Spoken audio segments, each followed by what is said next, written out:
আল্লাহর কাছে ক্ষমা চাও, দুনিয়াটা কিছুই না রে যুবক। ওই কবরে যাওয়ার পরে গুনাহগারের কবরের দুই পার্শ্বের মাটির চাপ পাজরের হাড় চুরমার হয়ে যাবে। একটা নয়, দুটো নয়, 70 থেকে 99টা সাপের কামড়। কবরের ভিতরে জাহান্নামের আগুন। এরে বান্দা, এখনো কি আল্লাহর রাস্তায় ফিরে আসবি না? আল্লাহ দেখায় দেয় দুনিয়ার বিল্ডিং এর আগুনে কত যুবকের লাশ, আর চিৎকারের আওয়াজ, বাঁচাও বাঁচাও। একটু চিন্তা করে দেখ, যখন আগুন লাগছিল শরীরের মধ্যে তখন ওদের কেমন লাগছিল, অবস্থাটা কেমন হয়েছিল।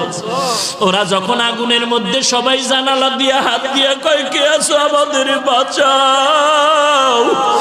আমাদের ডানে আগুন, বামে আগুন, চতুর্দিকে আগুন।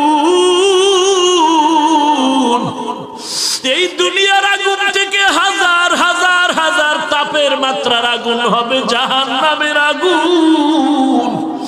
এরে যুবক, পায়ে হাত রেখে বলি, পাও দুটা আগাইয়া দাও। আমি তোর পায়ে ধরে বলি, আর গুনাহ করিস না রে যুবক, আর গুনার পথে যাইও না।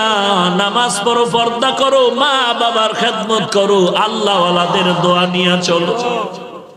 আল্লাহর কাছে ক্ষমা চাও, দুনিয়াটা কিছুই না রে যুবক।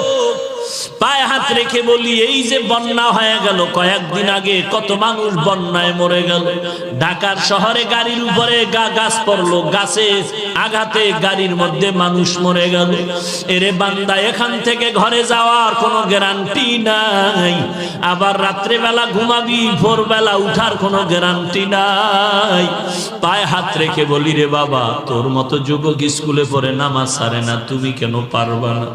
তোমার মতো যুবক চাকরি করে নামাজ ছাড়ে না, তুমি কেন পারবা না?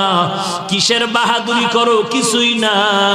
পায়ে হাত রেখে বলি, তওবা করে না, ও চোখের পানি ছেড়ে আল্লাহর কাছে ক্ষমা চাও, আর বলো, আল্লাহ, এই ময়দানে আমার মতো গুনাহগার কেউ নাই, তুমি মাফ করে দাও।